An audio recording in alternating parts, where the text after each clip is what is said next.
Gubernur Jawa Barat mengeluarkan surat edaran pada seluruh kepala desa, kepala kelurahan, camat, bupati, kepala dinas pendidikan, kapolsek, dan ramil, kapolres, dan dim.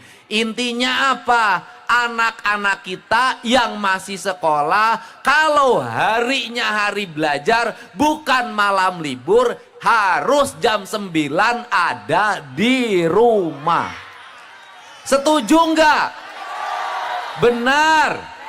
Oke, saya harus konsisten. Kok sekarang masih ada di luar acara Pak Gubernur? Karena besok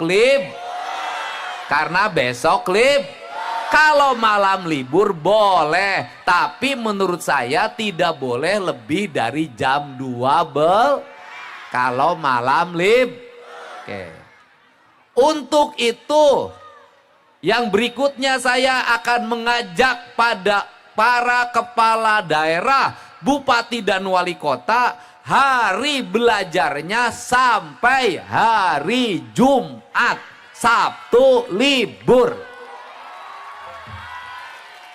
Setuju? Sekarang SMA sampai hari SMP sampai hari Sabtu.